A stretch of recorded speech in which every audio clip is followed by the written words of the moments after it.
আসসালামু আলাইকুম। আচ্ছা, সবকিছু দেখেন তো ঠিক আছে কিনা।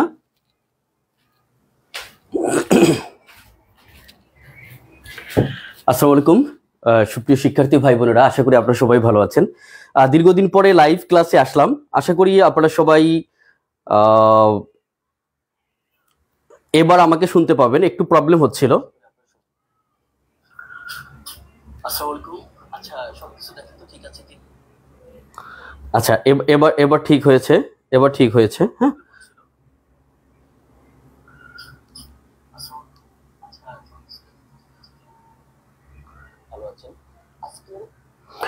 আচ্ছা, আমি লাইভটাকে একটু শেয়ার করে দিচ্ছি, আপনারা সবাই শেয়ার করে দেন। আমি গ্রুপে শেয়ার করে দিচ্ছি আর আপনাদের গেথার্থে একটু জানাচ্ছি। আজকে এটা হচ্ছে আমার বই, যারা এই গেটওয়ে টু ইংলিশ লিটারেচার বইটা আছে তাদের শুধুমাত্র নিউ এডিশন, তাদের মানে জন্য করে এটা ফ্রি ক্লাস এবং ফ্রি কোর্স। ফ্রি ক্লাস না ফ্রি কোর্স, এটা বোঝাই থাকবে একদম। একটু আমি প্রথমে শেয়ার করে নিই।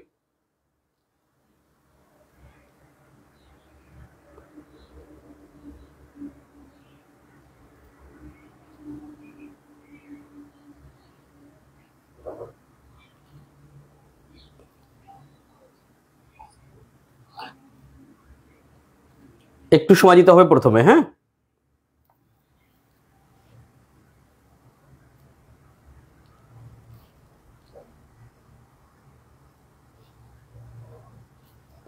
কাইন্ডলি একটু সময় দিবেন, আমি শেয়ার করে নিয়ে দেন হচ্ছে আমি ক্লাসটা শুরু করে দিব।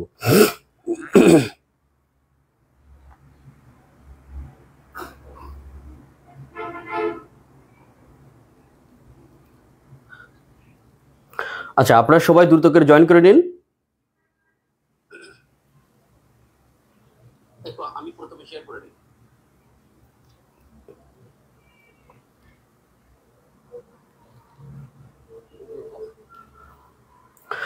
আচ্ছা, আমাকে কি শোনা যাচ্ছে? সাউন্ড সমস্যা, শোনা যায় না তো? শোনা এখন তো শোনা যাওয়ার কথা। আচ্ছা, আমাকে কি শোনা যাচ্ছে? সাউন্ড সমস্যা, শোনা যায় না তো?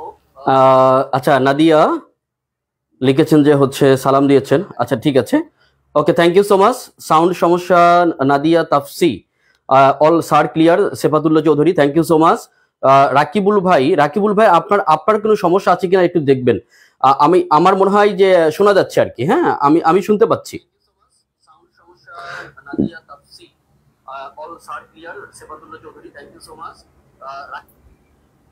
আচ্ছা, ঠিক আছে, আমরা মূল ক্লাসে চলে যাব। দেখেন,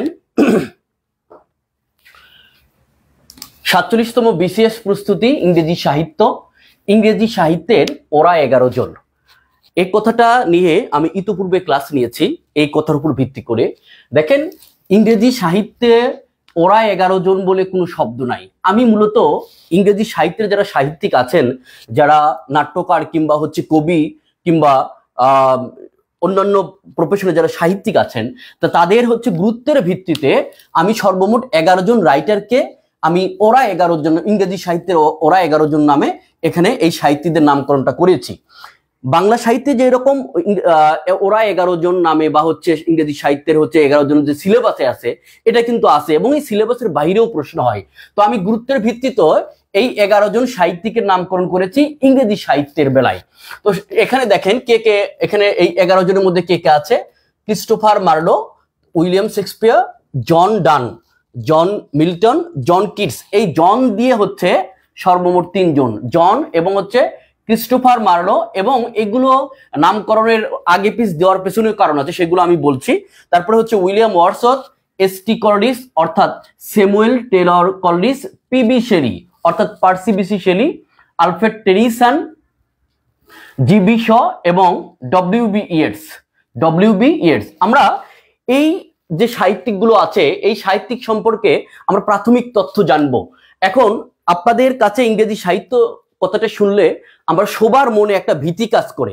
ইংরেজি সাহিত্য তার মানে কতই না কঠিন কোনো কিছু হবে, তাই না?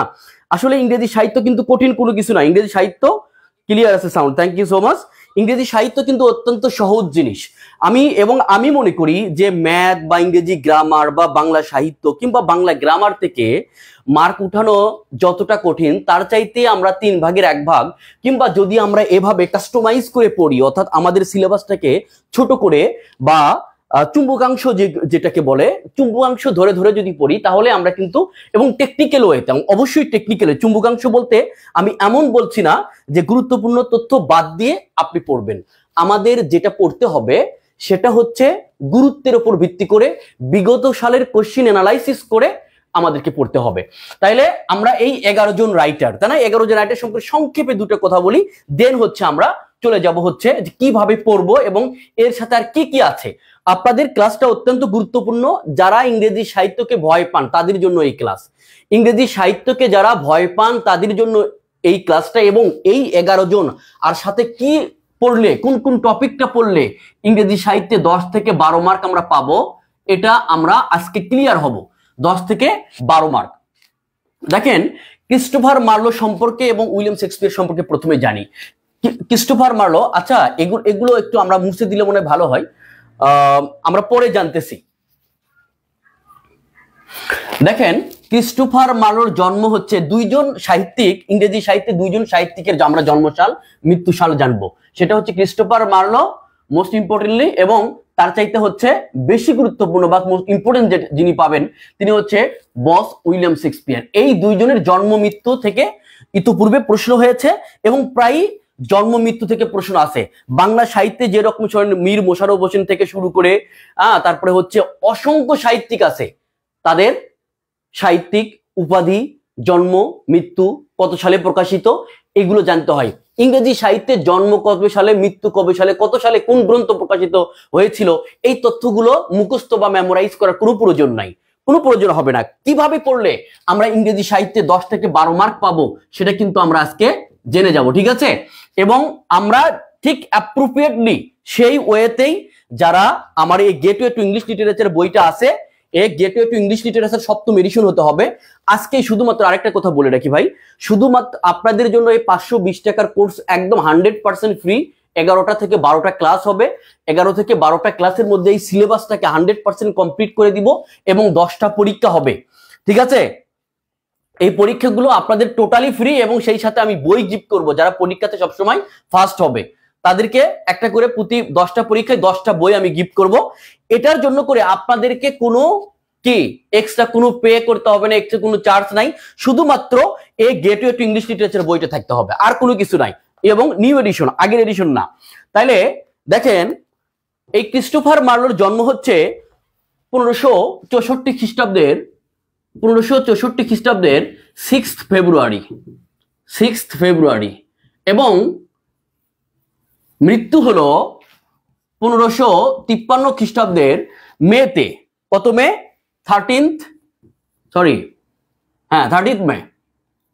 30 মে হচ্ছে তার মৃত্যু। এবং মৃত্যুটা হয়েছিল কোথায়? সরাইখানায় পুলিশের গুপ্তচরের হাতে নিহত হয়েছিলেন। এটা বলার পেছনে অনেকগুলো যুক্তিকতা আছে, অনেকগুলো কারণ আছে। আমি এখন খুবই অত্যন্ত মনোযোগ দিয়ে শুনতে হবে। ক্রিস্টোফার মার্লোকে বলা হয় the father of English drama,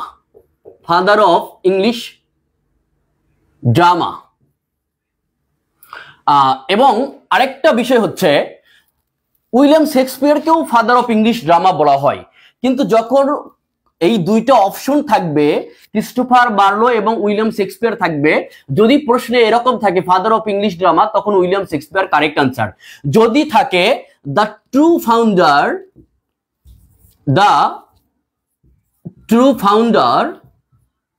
founder of English drama, then কিন্তু আপনাকে আনসার করতে হবে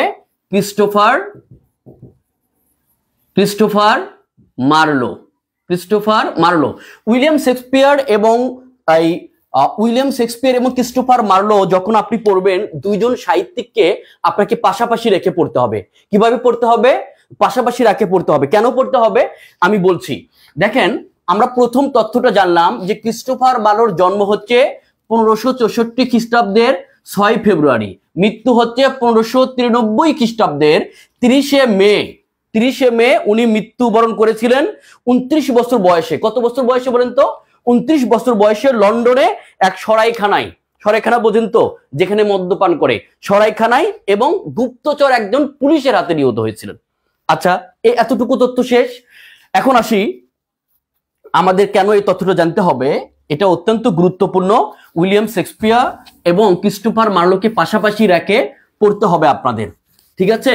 আমরা যখন পড়বো ক্রিস্টোফার মার্লো এবং উইলিয়াম শেক্সপিয়ার পাশাপাশি কম্পারিজন করে, অনেক কিছু কম্পারিজন করার আছে, এর জন্য পাশাপাশি রেখে পড়বো। এই দেখেন, আমি প্রথম মিলটা দেখাচ্ছি। উইলিয়াম শেক্সপিয়ারের জন্ম হলো 1564 খ্রিস্টাব্দের 23 এপ্রিল। 23 এপ্রিল। আর মৃত্যু হলো ডেথ হলো 1616 খ্রিস্টাব্দের 23 এপ্রিল। তাহলে মৃত্যু ডেট এবং জন্ম তারিখ কার বলেন তো? উইলিয়াম শেক্সপিয়ারের জন্ম এবং মৃত্যু তারিখ একই। জন্ম সালটা 1564 খ্রিস্টাব্দের। আমরা একটু আগেই পড়েছি যে 1564 খ্রিস্টাব্দের জন্মগ্রহণ করেছিলেন হচ্ছে কে? Christopher Marlowe. ক্রিস্টোফার মার্লো হচ্ছে 6 ফেব্রুয়ারি। আর উইলিয়াম শেক্সপিয়ার জন্মগ্রহণ করলেন 1564 খ্রিস্টাব্দের 23 ফেব্রুয়ারি। অর্থাৎ যদি জন্ম মৃত্যুর কম্পারিজন করে যায়, তাহলে ক্রিস্টোফার মার্লো উইলিয়াম শেক্সপিয়ারের থেকে মাত্র 2 মাসের বড়। 2 মাস। কত মাসের বড়? 2 মাসের বড়, ঠিক আছে? মাত্র 2 মাসের বড়। তো এতটুকু আমি মুছে দিচ্ছি, আমার একটু আলোচনার স্বার্থে একটু মুছে দেই, আমি পরে আবার এগুলো লিখে দিব প্রয়োজন হলে। আমাদের এটা প্রস্তুতিমূলক এবং গাইডলাইন ক্লাস। আজকের ক্লাসটা হচ্ছে প্রস্তুতি এবং কিভাবে নিব, ইংরেজি সাহিত্যের পড়াটা কিভাবে পড়বো। আমি অন্য যারা সাহিত্যের বই আছে তাদের কথা বলতে পারবো না। এ গেটওয়ে টু ইংলিশ লিটারেচার বইটা যাদের কাছে আছে তাদের জন্য আমার ক্লাসটা প্রযোজ্য। কারণ হচ্ছে আমার ক্লাসটা করতে হলে আপনার এটা নিউ এডিশন থাকতে হবে, তাহলে এই বইটা কিন্তু থাকতে হবে আপনাকে, ঠিক আছে? এ গেটওয়ে টু ইংলিশ লিটারেচার যেন মনে থাকে। তাহলে আমরা বলতেছিলাম যে ক্রিস্টোফার মার্লোর জন্ম 1564 খ্রিস্টাব্দে এবং 6 ফেব্রুয়ারি। আর উইলিয়াম শেক্সপিয়ারের জন্ম 1564 খ্রিস্টাব্দের হচ্ছে 23 এপ্রিল। 6 ফেব্রুয়ারি। তার মানে ক্রিস্টোফার মার্লো একদিকে চিন্তা করলে শুধুমাত্র 2 মাসের সিনিয়র, 2 মাসের বড় যদি আমি জন্ম মৃত্যুর হিসাবটা করি, জন্মের হিসাবটা করি। এখন আসি ক্রিস্টোফার মার্লোকে, তার যে উপাধি, এই উপাধিটা কি? ক্রিস্টোফার মার্লোকে বলা হয় father of English tragedy. Father of English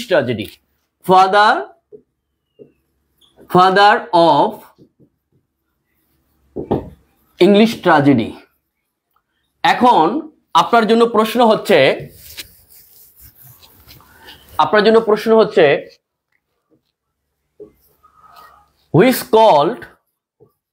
who is called the father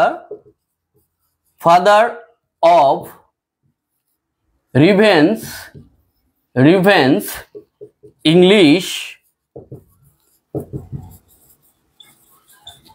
English tragedy.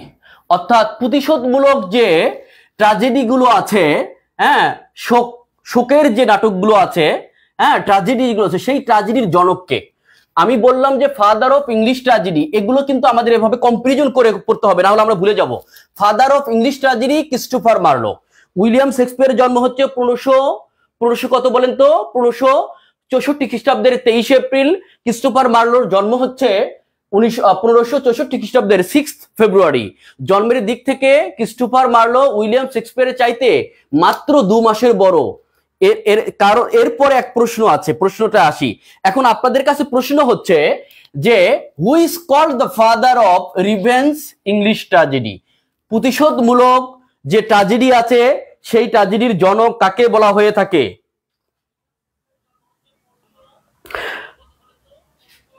ঠিক আছে, প্রতিশোধমূলক নাটক যে আছে সেই প্রতিশোধমূলক নাটকের জনককে আরেকবার বলেছে who is called the father of revenge English tragedy. এটা আপনাদের কাছে প্রশ্ন এবং আমি আপনাদের উত্তর দেখার জন্য একটু ওয়েট করছি। আপনাদের সাথে আমি জাস্ট কথা বলছি, উত্তরটাও এখন দেখবো। Thank you so much. Harun ভাই, চান মিয়া, শেক্সপিয়ার নো। আচ্ছা, তারপর হচ্ছে রেগুলার ক্লাস নিবেন কি? হ্যাঁ, রেগুলার ক্লাস নিব যাদের যাদের এই বইটা আছে তাদের জন্য করে, ফুল কোর্স ফ্রি, ইংরেজি সাহিত্যের ফুল কোর্স ফ্রি, 1 টাকাও দিতে হবে না। কিন্তু আপনাকে এই গেটওয়ে টু ইংলিশ লিটারেচার বইয়ের নিউ এডিশনটা থাকতে হবে, অবশ্যই 7ম এডিশনটা।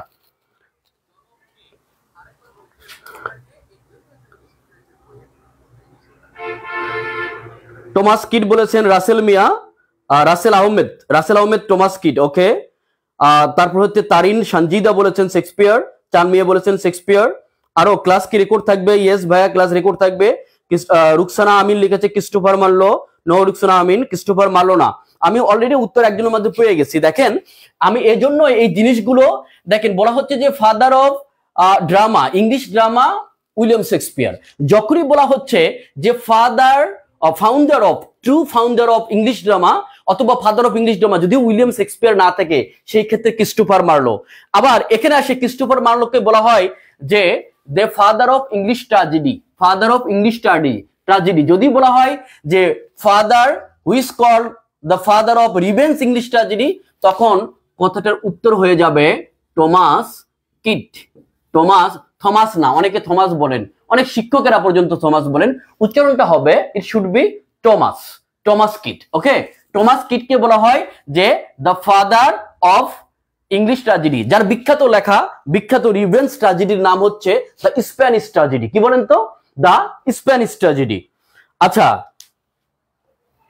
আবার বলছি, আমি যে তথ্যগুলো, আমি আজকে কিন্তু ক্লাস নিচ্ছি না, আজকে শুধুমাত্র আপনাদের গাইডলাইন ক্লাস, কিভাবে পড়বো, কি পড়বো সেটা কথা বলবো। তাহলে আমরা অলরেডি 2টা জিনিস জেনে গেছি। আমাদের কিছু কিছু সাহিত্যিক, কিছু কবি আছে, সেটা হচ্ছে ভিক্টোরিয়ান যুগের হতে পারে, সেটা হতে পারে হচ্ছে রোমান্টিক পিরিয়ড, সেটা হতে পারে হচ্ছে এলিজাবেথান পিরিয়ডের।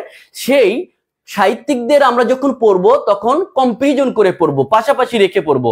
তার মধ্যে সব 2টার তুলনা আমাদের চলে আসলো, একটা হচ্ছে ক্রিস্টোফার মার্লো, আর একটা কে উইলিয়াম শেক্সপিয়ার। আচ্ছা, এখন আরো কিছু তথ্য আমাদের কম্পেয়ার করে পড়তে হবে। যেমন একটু আগে বললাম যে ফাদার অফ ইংলিশ ট্র্যাজেডি, তার নাম হচ্ছে ক্রিস্টোফার মার্লো। ক্রিস্টোফার মার্লোর বিখ্যাত চরিত্রের নাম হচ্ছে কি বলতে পারবেন? ক্রিস্টোফার মার্লো একটা বিখ্যাত চরিত্র আছে, সেই চরিত্রটা পড়াশোনা করেছেন উইটেনবার্গ ইউনিভার্সিটিতে। একটা কথা বলা হয়ে থাকে যে ক্রিস্টোফার মার্লোকে অনেকটা স্মরণ করে, অনেকটা বস মানে মনে মনে বস মানে অনেকটা মানে ইনফ্লুয়েন্সড হয়ে উইলিয়াম শেক্সপিয়ার কিন্তু লেখালেখি করতেন, বা তার লেখার ধরনে, তার ট্র্যাজেডিতে, তার ড্রামাতে লেখার ধরন পাওয়া যায়। যার লেখার ধরন পাওয়া যায় সেই বিখ্যাত ক্যারেক্টারের নাম, বিখ্যাত সাহিত্যিকের নাম হচ্ছে ক্রিস্টোফার মার্লো। এখন প্রশ্ন হতে পারে যে তাহলে ক্রিস্টোফার মার্লো কেন বিখ্যাত হলো না? ক্রিস্টোফার মার্লো অলরেডি বিখ্যাত, অলরেডি ফেমাস। উনি অলরেডি হচ্ছে কি, উনি হচ্ছে the father of English drama, true founder of English drama, father of tragedy. এখন প্রশ্ন হতে পারে, একটা রিজন অত্যন্ত গুরুত্বপূর্ণ এবং খুবই ক্রিস্টাল ক্লিয়ার, সেটা হচ্ছে মাত্র 29 বছর বয়সে ক্রিস্টোফার মার্লো মৃত্যুবরণ করেছিলেন। কবে? 1593 খ্রিস্টাব্দের 30শে মে, যখন তার বয়স মাত্র 29 বছর।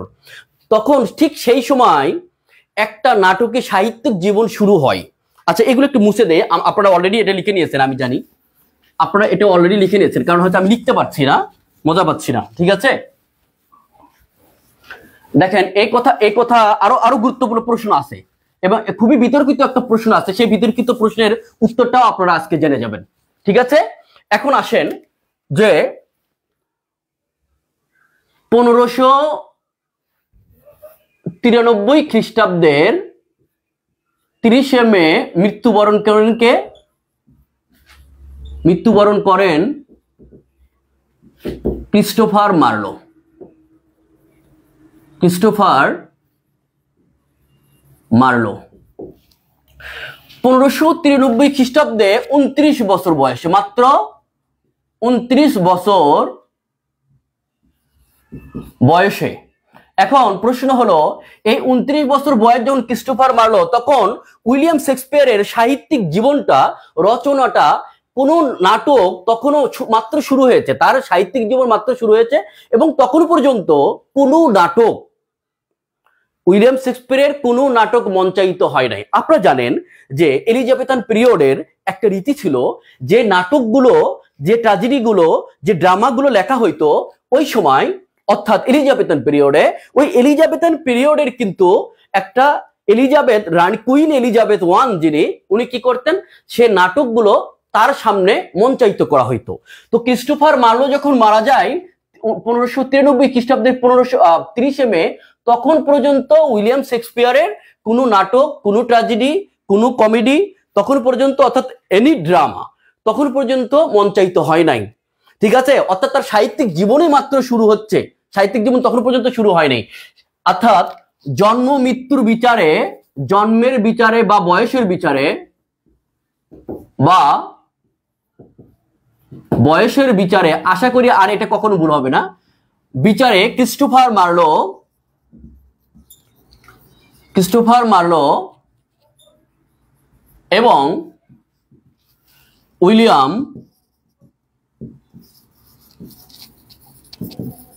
উইলিয়াম শেক্সপিয়ার কি বলেন তো, কন্টেম্পোরারি, সমসাময়িক,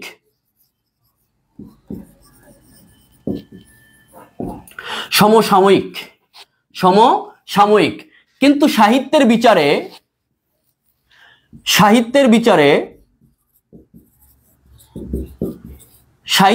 অর্থাৎ সাহিত্যের রচনার দিক থেকে ক্রিস্টোফার মার্লো উইলিয়াম শেক্সপিয়ার কি বলেন তো, উইলিয়াম শেক্সপিয়ারের প্রিডেসেসর, অর্থাৎ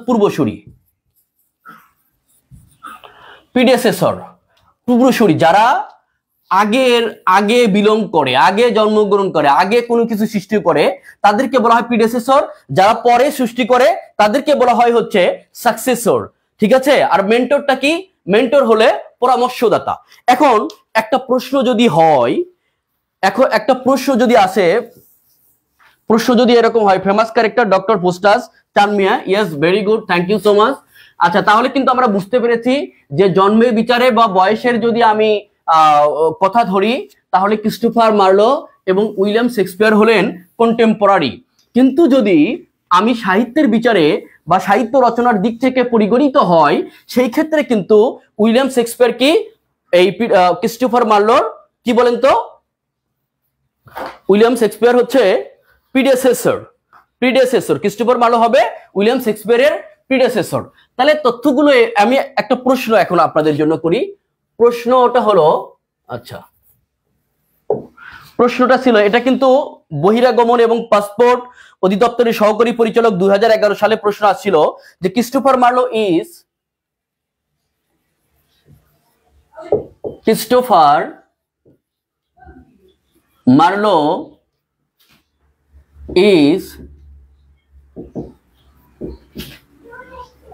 শেক্সপিয়ার ড্যাশ। অপশনে ছিল, এ নাম্বার অপশনে ছিল সাকসেসর। এটা কিন্তু বিগত সালের প্রশ্নের থেকে দিচ্ছি আমি। বি নাম্বার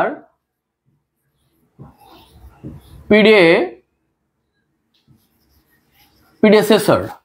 সি নাম্বার ছিল কন্টেম্পোরারি।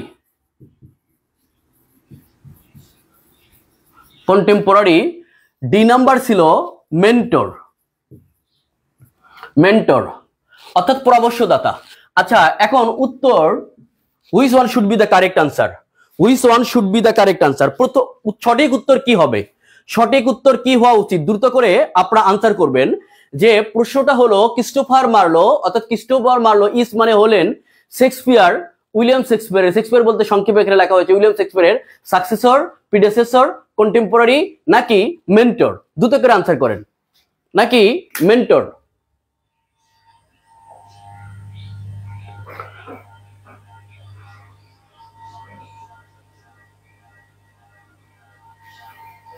আচ্ছা, দ্রুত করে আপনারা আনসার করবেন, আমি দেখতেছি সবকিছু, সমস্যা নাই।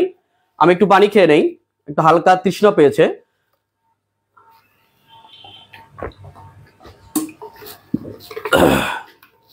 আচ্ছা, আপনারা কে কি উত্তর করেছেন আমি দেখতেছি।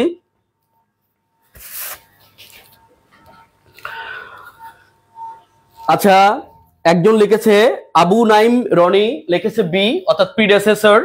তারপরে হচ্ছে তারিন সঞ্জিদা লিখেছে প্রিডেসেসর। প্রিডেসেসর, তারপরে হচ্ছে চানমিয়া লিখছে প্রিডেসেসর, শারমিন আক্তার লিখেছে বি অর্থাৎ প্রিডেসেসর।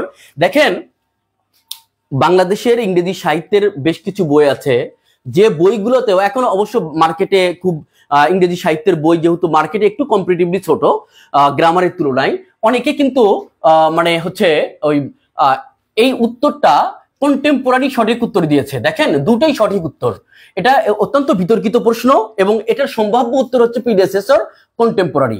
এখন যদি আমি কন্টেম্পোরারি ওই যে বয়সের তুলনা করি বা বয়সের যদি আমি হিসাবটা ধরি তাহলে কন্টেম্পোরারি হচ্ছে সঠিক উত্তর। আর যদি আমি সাহিত্যের বিচার, যেহেতু বিষয়টা হচ্ছে সাহিত্য বা সাহিত্য রচনার বিষয়, একজন লেখক জন্মগ্রহণ যখনই করুক না কেন আমাদের বিচারটা শুরু হবে, আমরা জাজ করব কখন, জাজ করবো হচ্ছে সাহিত্য রচনার দিক থেকে। সেদিক থেকে সঠিক উত্তর হচ্ছে প্রিডেসেসর। যদি প্রশ্নে প্রিডেসেসর না থাকে, প্রশ্নে প্রিডেসেসর অপশনটা না থাকে, তাহলে সঠিক উত্তর হচ্ছে কন্টেম্পোরারি। এবং আপনারা কিন্তু ইতিমধ্যে সবাই কিন্তু সঠিক উত্তর দিয়েছেন, শুধুমাত্র একজন জুবাইর হোসেন লিখেছে প্রিডেসেসর। আফরিন জিনি, দেখেন আফরিন জিনি আপনি বুঝতে পেরেছেন মনে হয় যে বয়সের বিচারে, বয়সের বিচারটা কিন্তু আমরা করবো না। আমরা কিসের বিচার করব? আমরা সাহিত্যের বিচারে করব। আমাদের উত্তরটা হবে সাহিত্যের বিচারে। আমাদের উত্তরটা হবে সাহিত্যের বিচারে।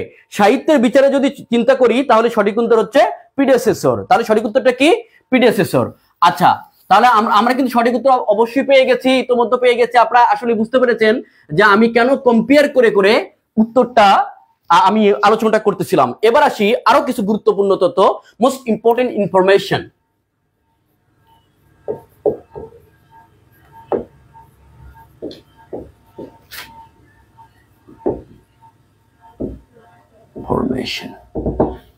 এই কথাগুলো আপনারা মনে রাখবেন, এগুলো খুবই গুরুত্বপূর্ণ।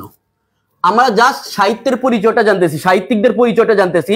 সেগুলো কি? ক্রিস্টোফার মার্লো ওয়াস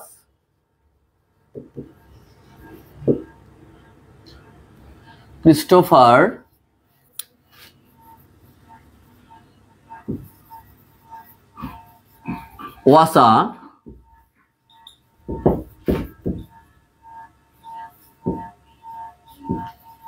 প্লে রাইটার না, প্লে রাইটার না। আপনারা মনে রাখবেন, অনেকে প্লে রাইটার মানে নাট্যকার মনে বোঝেন, ড্রামাটিস্ট মানে নাট্যকার, কিন্তু প্লে রাইট মানে নাট্যকার। প্লে রাইটার ই আর যুক্ত হবে না। আবার বলছি, Christopher Marlowe was a great playwright of Shakespeare time. অর্থাৎ শেক্সপিয়ার যখন জীবনীকাল ছিল, যখন জীবদ্দশায়, উনি তো আগে তো ক্রিস্টোফার মার্লো মরে গেছেন, তাই না? তাহলে তো অবশ্যই শেক্সপিয়ার টাইমে হতে পারে। ওয়াজ আ গ্রেট প্লেরাইট। তার সময়কার উইলিয়াম শেক্সপিয়ারের সময়কার বিখ্যাত একজন নাট্যকারের নাম ছিল ক্রিস্টোফার মার্লো। তথ্যটা সঠিক। এরপরে কন্টেম্পোরারি সঠিক, তারপরে কি প্রিডেসেসর সঠিক, কিন্তু দুটাই থাকলে অপশনে প্রিডেসেসরটা সঠিক উত্তর হিসেবে বিবেচনা করতে হবে। আচ্ছা, এবার আসি যে he was the great playwright, was the great না greatest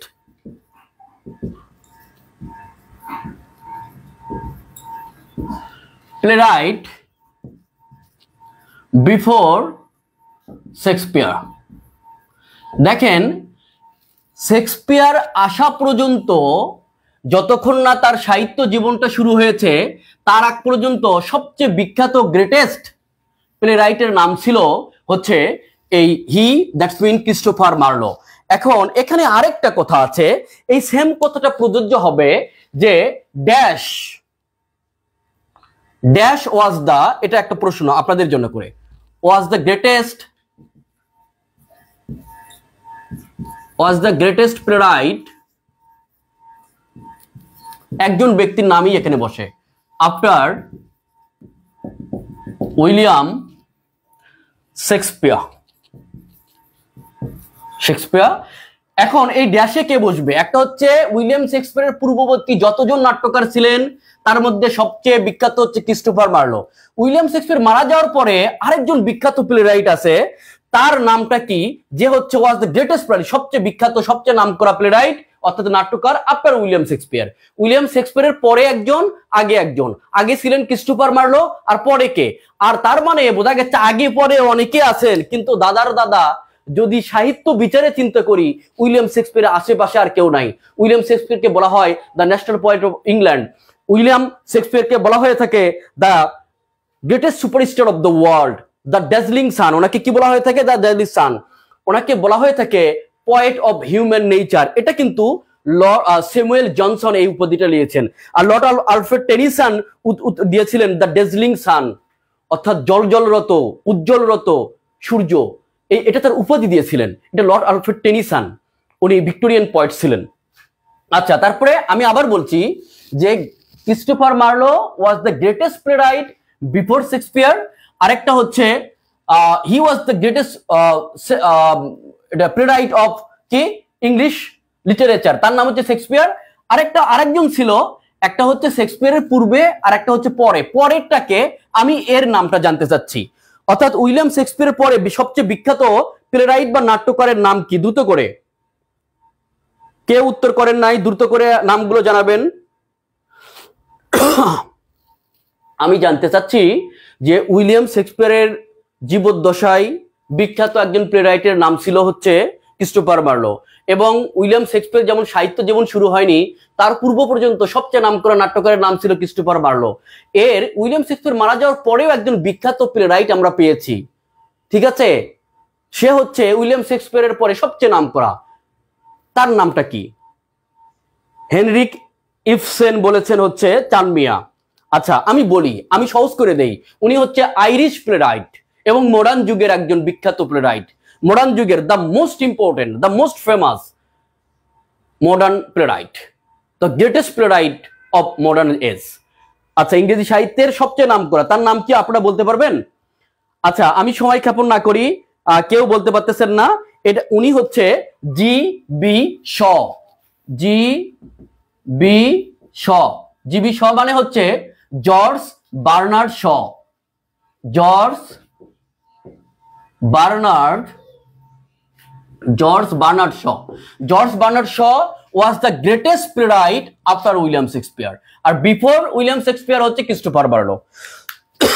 আচ্ছা, এরপরে আসি, এটা মুছে দিলাম, এই তথ্যটা এখানে জাস্ট কম্পেয়ার করার জন্য এটা দিলাম।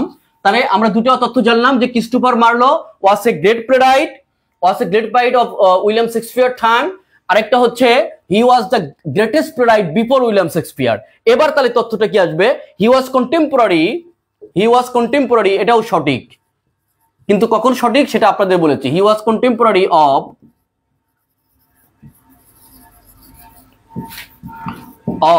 উইলিয়াম শেক্সপিয়ার, ঠিক আছে? উনি সমসাময়িক ছিলেন, কিন্তু কিসের বিচারে? বয়সের বিচারে, সাহিত্যের বিচারে, বয়সের বিচারে, কিন্তু সাহিত্যের বিচারে হচ্ছে উনি প্রিডেসেসর। জীবনের প্রথম ক্লাস ইংরেজি সাহিত্যের। Thank you so much Kaim Uddin ভাই। জানি না কেমন লাগছে, আমি দীর্ঘ কমপক্ষে 7 থেকে 8 মাস পরে মিনিমাম আর কি আমি এই প্ল্যাটফর্মের সামনে। আসলে এই ক্লাসের প্ল্যাটফর্মটা এমন একটা প্ল্যাটফর্ম, আপনি যদি দীর্ঘ 1 বছর বা 6 মাস 7 মাস ক্লাস না নেন, তারপরে ক্লাসের কথা বলাটাই আপনার জন্য মানে দুষ্কর ব্যাপার হয়ে দাঁড়াবে। মনে হচ্ছে যে আমি 2-4 বছর বা 1 যুগ হলে ক্লাস নেই, এরকম একটা মনে হবে। কিন্তু আমি যেহেতু ইংরেজি সাহিত্যের সবসময় নিয়ে ঘাটাঘাটি করি বা চেষ্টা করি আপনাদের সম্মুখে সহজভাবে উপস্থাপন করার, এজন্য হয়তো বা একটু মানে কথা বলতে পারছি, দুটা কথা বলতে পারছি। Thank you so much. কেমন লাগছে ক্লাস জানাবেন। ভালো লাগলে ভালো দিকটা বলবেন, খারাপ লাগলে কি ইমপ্রুভমেন্ট করা দরকার সেটাও জানাবেন, ঠিক আছে? কে বলেন তো? কাইমউদ্দিন ভাই। আচ্ছা, এরপরে কি? Contemporary of William Shakespeare. Christopher Marlowe is Shakespeare predecessor. Christopher Marlowe is Shakespeare predecessor, ওই যেটা বললাম পূর্বসূরি। তাহলে 4টা তথ্য আপনারা মনে রাখবেন। Christopher Marlowe was a great playwright of Shakespeare time, he was the greatest playwright before Shakespeare অর্থাৎ উইলিয়াম শেক্সপিয়ার, এবং he was the contemporary of William Shakespeare। এটাও সঠিক বা সত্য বা ট্রু ইভেন্ট, কিন্তু সেটা বয়সের বিচারে গুরুত্বটা দিতে হবে আমাদের পূর্বসূরিকে। সরি। আচ্ছা, Christopher Marlowe is Shakespeare predecessor contemporary, কিন্তু যখন প্রশ্ন থাকবে প্রশ্নের সময় কিন্তু আপনাকে প্রিডেসেসরটা কারেক্ট দিতে হবে। যদি কন্টেম্পোরারি থাকে, প্রিডেসেসর থাকে, সেই সময় প্রিডেসেসর অপশনে না থাকলে শুধুমাত্র কন্টেম্পোরারি সঠিক উত্তর হিসেবে আপনাকে চুজ করতে হবে। ঠিক আছে? আচ্ছা, এরপরে আসি যে আপনাদের যেটা নিয়ে কথা বলা, তাহলে উইলিয়াম শেক্সপিয়ার গেল, তারপরে কে গেল? এই ক্রিস্টোফার মার্লো গেল। এবার কথা বলতে হবে আমাদের, কথা বলতে হবে কাকে নিয়ে? কথা বলতে হবে 3 নাম্বার জন ডানকে নিয়ে। জন ডান আমরা কথা বলবো না, জাস্ট হচ্ছে দেখাবো যে কি কি পড়তে হবে। জন ডান হলেন ওনাকে বলা হয়ে থাকে the founder of metaphysical school of poetry, metaphysical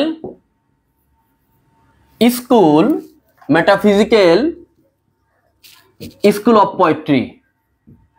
তারপরে তাকে বলা হয়ে থাকে দ্য লাভ পোয়েট, তাকে বলা হয়ে থাকে ফাদার অফ মেটাফিজিক্যাল পোয়েট্রি বা poem, father of metaphysical poetry. উনি মেটাফিজিক্যাল পোয়েট্রি বিষয়টা কি, এটা আপনাদের কাছে একটু ব্যতিক্রম হতে পারে বা নতুন কিছু মনে হতে পারে। আচ্ছা, তাহলে কিন্তু আমরা উইলিয়াম শেক্সপিয়ার সম্পর্কে আর কথা বলবো না। ঠিক আছে? আমরা একদম জন ডানে চলে যাব। তাকে চলে যাব metaphysical poets and metaphysical poetry, অর্থাৎ দার্শনিক কবিগোষ্ঠী এবং কবিতা।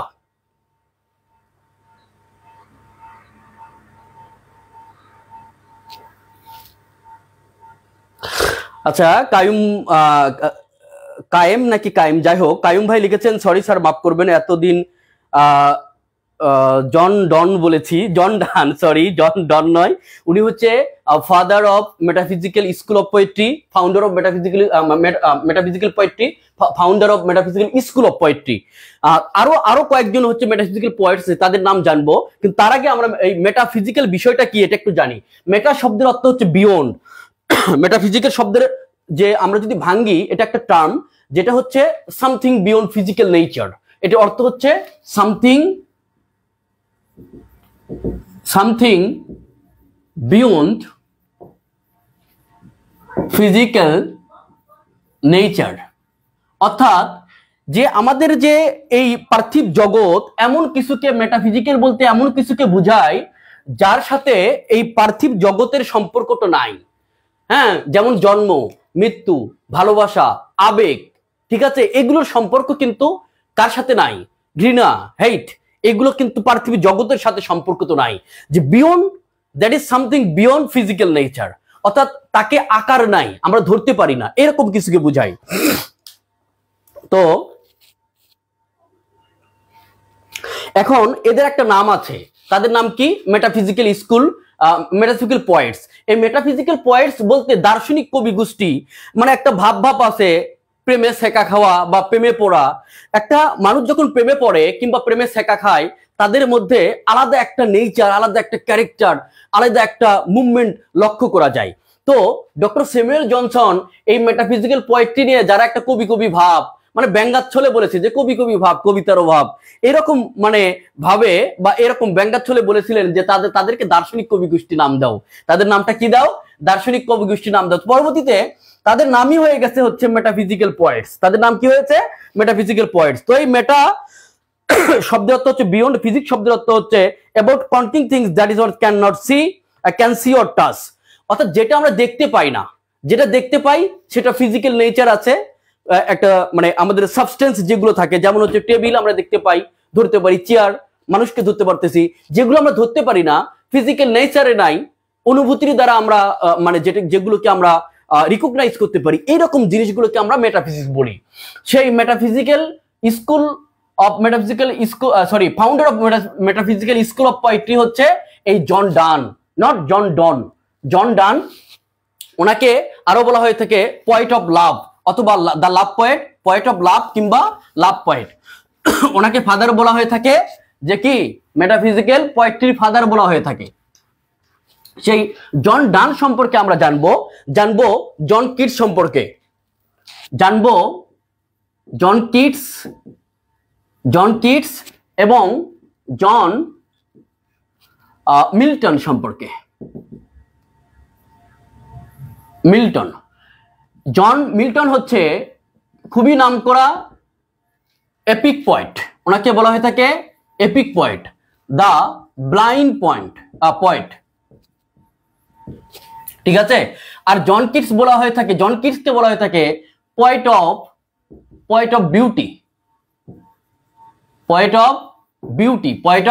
বিউটি, ঠিক আছে। উনি হচ্ছে, এই জন কিটস হচ্ছে রোমান্টিক যুগের, আর জন মিল্টন হচ্ছে রেস্টোরেশন পিরিয়ডের। জন মিল্টনকে রেস্টোরেশন পিরিয়ডের, ঠিক আছে। আর এদিকে জন কিটস হলেন poet of beauty, the sensuous poet, তাকে বলা হয়ে থাকে পয়েট অফ মেডিসিন কেন বলা হয়ে থাকে man of medicine, poet of medicine কেন বলা হয়ে থাকে? এখানে একটা প্রশ্ন হতে পারে। উনি প্রফেশনালি একজন ডক্টর ছিলেন, ঠিক আছে, উনি ডক্টর ছিলেন প্রফেশনালি। কে বলেন তো? John Keats. এই জন্য ম্যান অফ মেডিসিন অথবা পয়েট অফ মেডিসিনও তাকে বলা হয়ে থাকে। এখন আসি যে John Keats, John Milton epic poet, তার বিখ্যাত রচনার নাম হচ্ছে প্যারাডাইস লস্ট। এপিক পোয়েমের নাম হচ্ছে প্যারাডাইস লস্ট এবং প্যারাডাইস রিগেইনড, লাইসিডাস, ঠিক আছে।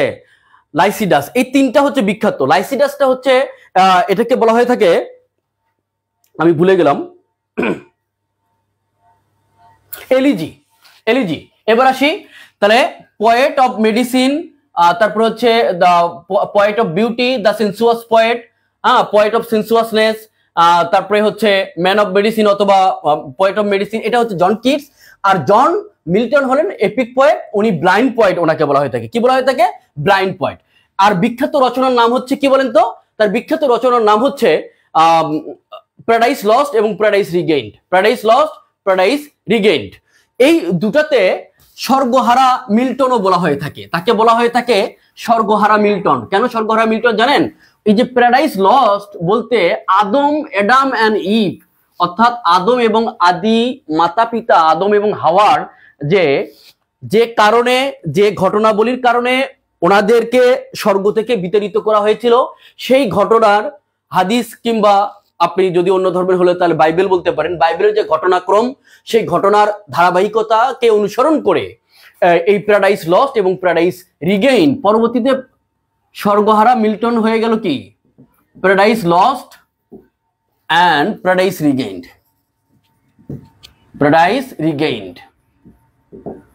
রিগেইনড রচনা করেছেন।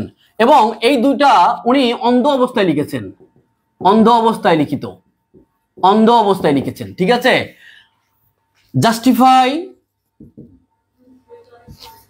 Justify the way of god two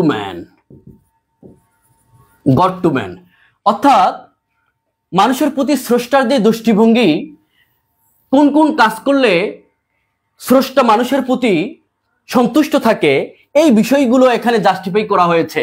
কোনটাতে বলেন তো? প্যারাডাইস লস্টে। আর justify the way of man to God, এটা হচ্ছে এটার থিম হচ্ছে কোনটা? প্যারাডাইস রিগেইনড এবং প্যারাডাইস লস্ট। তাহলে আমরা অলরেডি কয়টা জানলাম? William Shakespeare, Christopher Marlowe, John Keats, John Donne এবং জন মিল্টন, 5 জনের নাম জেনে গেছি। এরপরে থাকবে, আমি সঠিক করে একটু মনে নাই, আমি একটু দেখে নেই, 11 জন, এটা আমি বিচার করে লিখে রেখেছি। এরপরে আসবে ভিক্টোরিয়ান পয়েট আলফ্রেড টেনিসন, ও আরো বিখ্যাত মানুষ আছে এখানে। সেই বিখ্যাত মানুষের নাম হচ্ছে the poet of childhood, the poet of nature, তার নাম হচ্ছে William Wordsworth, great poet William Wordsworth. সে উইলিয়াম ওয়ার্ডসওয়ার্থকে বলা হয় দ্য ফাদার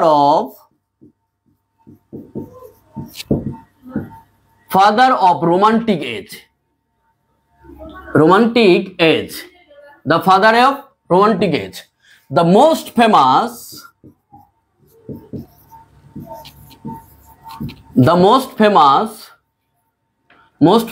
romantic poet তাকে বলা হয়ে থাকে দ্য পায়োনিয়ার অগ্রপথিক, হ্যাঁ, যে অগ্রে যায়, সামনে সামনে গমন করে, the pioneer of romantic movement, romantic movement. অর্থাৎ রোমান্টিক আন্দোলন যে হয়েছিল সেই আন্দোলনে অগ্রপথিক পার্সন ছিলেন হচ্ছে এই উইলিয়াম ওয়ার্ডসওয়ার্থ। কে বলেন তো? William Wordsworth. সেই উইলিয়াম ওয়ার্ডসওয়ার্থ এবং উইলিয়াম ওয়ার্ডসওয়ার্থের বন্ধু এস.টি. কলরিস।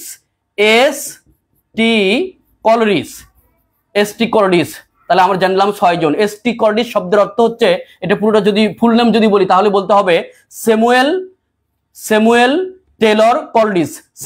টেলর কলরিস। ওনাকে বলা হয় অপিয়াম রিটার যেটাকে বলা হয়, এবং এডিক্টেড টু অপিয়াম। উনি ড্রাগতে এডিক্টেড ছিলেন। এবং এই দুজন, উইলিয়াম ওয়ার্ডসওয়ার্থ এবং এস.টি. কলরিস, দুজন খুব ভালো বন্ধু ছিলেন। এবং এই এস.টি. কলরিস উইলিয়াম ওয়ার্ডসওয়ার্থের বোন ছিল। সেই উইলিয়াম ওয়ার্ডসওয়ার্থের বোনের প্রেমে পড়েছিলেন। উইলিয়াম ওয়ার্ডসওয়ার্থের বোনের প্রেমে পড়েছিলেন কে? যাকে বলা হয় আফিমখোর কবি, রোমান্টিক যুগের একজন। ওনাকে বলা হয় যে পয়েট অফ সুপার ন্যাচারালিজম। এগুলো মনে রাখতে হবে, কথাগুলো মনে রাখতে হবে, সাথে সাথে নোট করতে হবে, কম্পেয়ার করে পড়তে হবে। যখন আপনি রোমান্টিক যুগের যখন কবিদের পড়বেন তখন এই উইলিয়াম ওয়ার্ডসওয়ার্থ এবং এস.টি. কলরিস তাদেরকে কম্পেয়ার করে পড়তে হবে এবং দুজনের তথ্যকে একই সাথে মনে রাখতে হবে। একই সাথে আমরা পাঠ করব। কেননা কারণ হচ্ছে এস.টি. কলরিস এবং উইলিয়াম ওয়ার্ডসওয়ার্থ, এস.টি. কলরিসের চেয়ে কবিতার আঙ্গিকে, কবিতার বেচেরে, কবি হিসেবে, সাহিত্যিক হিসেবে উইলিয়াম ওয়ার্ডসওয়ার্থ অনেক এগিয়ে। কিন্তু তারা দুই বন্ধু। এবং রোমান্টিক যুগের শুরু হয়েছিল with the publication of Lyrical Ballads এর প্রকাশনার মাধ্যমে। সেটা কত? 1798 খ্রিস্টাব্দে থেকে 1832 সাল পর্যন্ত হচ্ছে রোমান্টিক পিরিয়ড। এই 1798 সালে লিরিক্যাল ব্যালেডস এর প্রকাশ পেয়েছিল স্যামুয়েল টেলর কলরিস এবং উইলিয়াম ওয়ার্ডসওয়ার্থের যৌথ প্রয়াস লিরিক্যাল ব্যালেডস এর প্রকাশনার মাধ্যমে। এই লিরিক্যাল ব্যালেডসটা প্রকাশিত হয়েছিল কত সালে বলেন তো? 1798 সালে। এটা হচ্ছে 23টা কবিতার একটা সমগ্র, যেটা 1798 সালে প্রকাশিত হয়েছিল। এবং এটার প্রকাশনার মাধ্যমে রোমান্টিক এজের সূচনা হয়েছিল। রোমান্টিক এজের বা রোমান্টিক পিরিয়ডের সূচনা হয়েছিল। তাহলে বুঝতে পেরেছেন যে স্যামুয়েল টেলর কলরিস এবং উইলিয়াম ওয়ার্ডসওয়ার্থকে কেন আমরা একত্রে পাশাপাশি পড়ব, বা যখন পড়ব তখন কম্পেয়ার করার কিছু বিষয় আছে এবং একই সাথে তথ্য মনে রাখার বিষয় আছে। আচ্ছা, আপনি এই যে যতটুকু পড়ালাম, যতটুকু বললাম, এতটুকুতে যে তথ্যগুলো আমি শেয়ার করেছি আপনারা মনে রাখতে পারেন নাই বা বুঝতে পারেন নাই, কোনো কিছু কনফিউশন আছে, আমাকে এখন জানাতে পারেন। আমি আপনাদের উত্তর দেওয়ার চেষ্টা করবো ইনশাল্লাহ।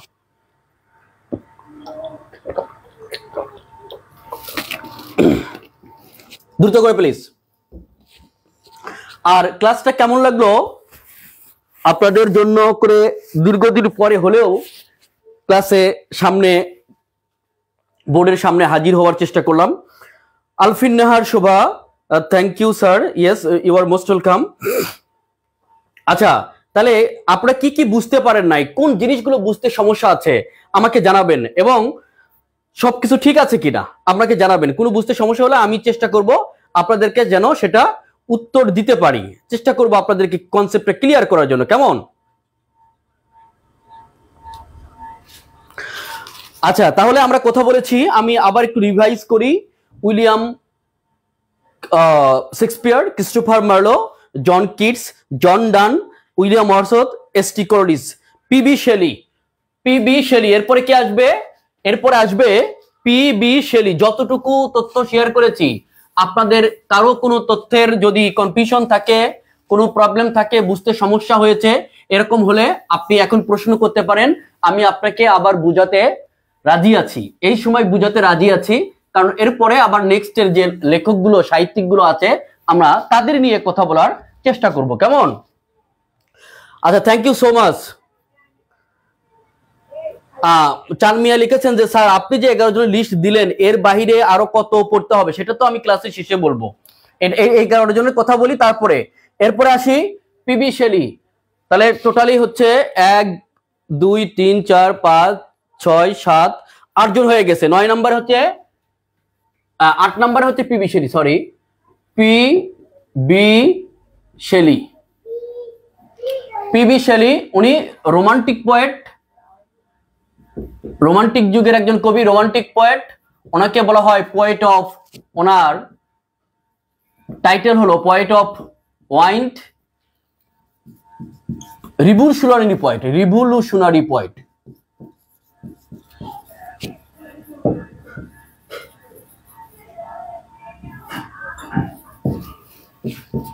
আরো উপাধি হলো poet of hope and regeneration, poet of hope and regeneration,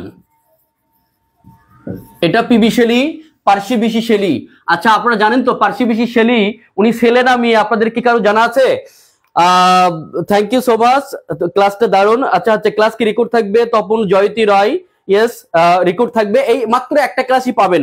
যারা, আমি আবার বলি, যারা এই গেটওয়ে টু ইংলিশ লিটারেচার বইয়ের নতুন এডিশন পাবেন না বা যারা কেনেন নাই বা যাদের কাছে নাই তারা কিন্তু বাকি ক্লাসগুলো পাবেন না। আজকের ক্লাসটা হচ্ছে রেকর্ডেড ক্লাস, রেকর্ড থাকবে, লাইভ ক্লাস দিচ্ছি, রেকর্ড থাকবে এবং শুধুমাত্র একটা ক্লাসই পাবলিক করে দেওয়া হবে। পরবর্তী ক্লাসে যদি জয়েন করতে চান অবশ্যই, এবং আমার সাথে যদি ইংরেজি সাহিত্যের প্রস্তুতিটা 47তম বিসি এর প্রস্তুতিটা যদি আপনি কমপ্লিট করতে চান without any cost, without any payment, তাহলে শুধুমাত্র এই বইটা কিনলেই চলবে, আর কোনো কিছু লাগবে না আপনাকে। আমি পুরো কোর্সটাকে কমপ্লিট করে দিব এবং আমি নিশ্চয়তা দিব আপনি সাহিত্যে যদি 15 মার্ক আসে কমপক্ষে 13 মার্ক, 12 থেকে 13, এবং যদি 10 মার্ক আঁকে তাহলে 9 থেকে 10 বা 8 থেকে 10 মার্ক আপনি পাবেন। মোটামুটি সবগুলো মার্কই আপনি, বিগত সালের অভিজ্ঞতা থেকে বলছি, আমি 2020 সালের শুরু থেকে ইংরেজি সাহিত্যের বইটা বের করেছি, আরো কাজ করছি 2017 সাল থেকে বিসিএস প্রিলিমিনারি নিয়ে ইংরেজি সাহিত্য এবং গ্রামার। তো সেই ক্ষেত্রে আমার অভিজ্ঞতা থেকে বলতে পারি আপনারা ভালো একটা মার্ক ক্যারি করতে পারবেন এবং উইথাউট এনি হ্যাসেল, আপনাকে হ্যাসেল করতে হবে না। 9 নাম্বার হচ্ছে ভিক্টোরিয়ান পোয়েট, ওনাকে বলা হয় representative poet of Victorian age, অথবা বলা হয় the 16th century representative poet, সেটা হচ্ছে Lord Alfred Tennyson, Lord Alfred Tennyson. এরপরে আপনাকে পড়তে হবে জি.বি. শ, যাকে নিয়ে অলরেডি বলেছি, জি.বি. শ, অর্থাৎ উনি আইরিশ পোয়েট, ভুল বললাম, আইরিশ প্লেরাইট, এবং উনি হচ্ছেন, আমি আগে কিন্তু ওনার সম্পর্কে কথা বলেছি, উনি দ্য ফেবিয়ান সোসাইটির সদস্য ছিলেন, প্রতিষ্ঠাতা একজন সদস্য ছিলেন, এবং দ্য ফেবিয়ান সোসাইটি, মনে রাখবেন। আরেকটা বিষয় কি, উনি নোবেল পুরস্কারও পেয়েছিলেন। আচ্ছা, আরেকটা মোস্ট ইম্পর্টেন্ট তথ্য হচ্ছে the greatest playwright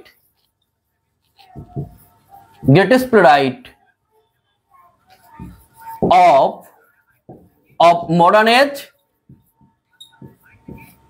modern period বা modern age। আচ্ছা, তারপরে the greatest playwright after William Shakespeare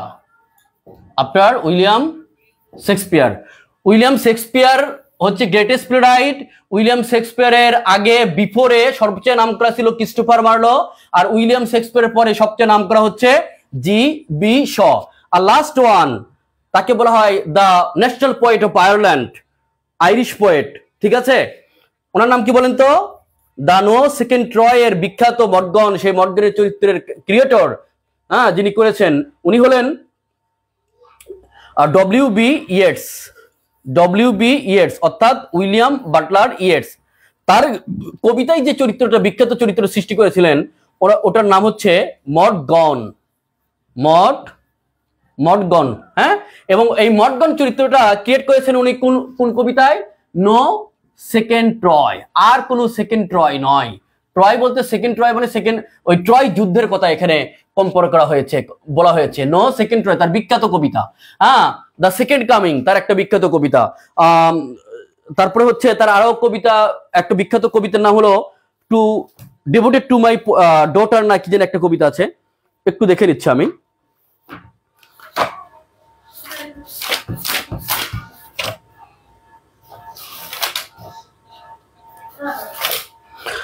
আচ্ছা, উইলিয়াম বাটলার ইয়ার্স না, উইলিয়াম বাটলার্সের ইয়ার A Prayer for My Daughter, তারপর হচ্ছে Easter, no second try, no second, the second coming, sailing to Byzantium, sailing to Byzantium তার বিখ্যাত কবিতা। তাহলে স্যার ক্লাসগুলো সবার জন্য উন্মুক্ত করলে আমরা উপকৃত হবে না, সবার জন্য উন্মুক্ত করা যাবে না ভাই, এতটা উদার হতে পারে নাই।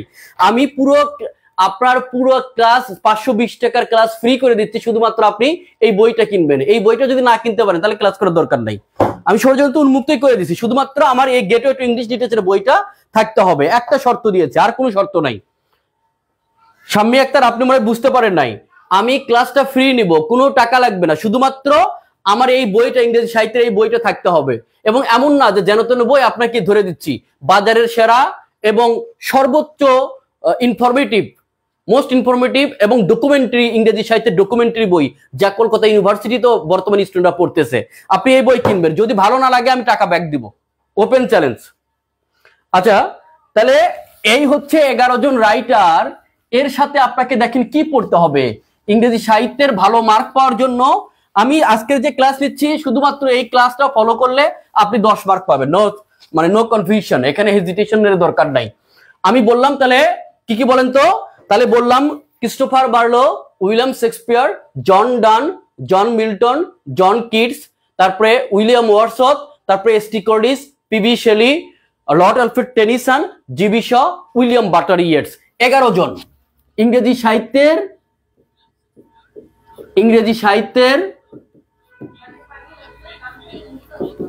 ইংরেজি সাহিত্যের ওরা 11 জন, ওরা 11 জন। প্রথম কাজ না, দ্বিতীয় কাজ হচ্ছে আপনাকে 46 থেকে শুরু করে দশম বিসিএস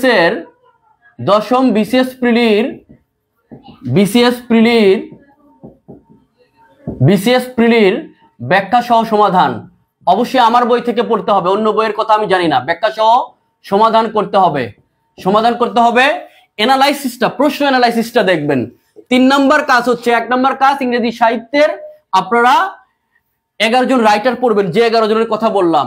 2 নম্বর, আপনারা কিন্তু 2 নম্বর না, কাজ 2 নম্বর, তোমরা 2 নম্বর না, কাজ 2 নম্বর, ঠিক আছে? আচ্ছা, 2 নম্বর হলো বিসিএস প্রিলির ব্যাখ্যা সহ সমাধান। অবশ্যই এই গেটওয়ে টু ইংলিশ লিটারেচার বই থেকে ব্যাখ্যা সহ পড়তে হবে, কারণ এখানে বিস্তর ব্যাখ্যা সহ পড়তে হবে দেয়া আছে। আপনি একটা তথ্য পড়তে গিয়ে আরো 10টা তথ্য জানবেন। 3 নম্বর হচ্ছে এই মডেল টেস্ট দেওয়া, মডেল টেস্ট 10টি, যেটা এই বইটাতে শেষে দেওয়া আছে, মডেল টেস্ট 10টি। আর অন্যান্য সাহিত্যকে আপনাকে পড়তে হবে, যেগুলো আপনি বিসিএস প্রিলির সমাধান করতে গিয়েই অন্যান্য সাহিত্যে যে তথ্যগুলো জানার দরকার আছে বা যতটুকু জানার প্রয়োজন, আপনি automatically A Prayer for My daughter, yes correct, আপনি অটোমেটিক্যালি আপনি জেনে যাবেন, ঠিক আছে? তাহলে 11 জন রাইটার সম্পর্কে আমরা জানবো, 46 থেকে দশম বিসিএস প্রিলির ব্যাখ্যা সহ সমাধান করব এবং বারবার পড়বো।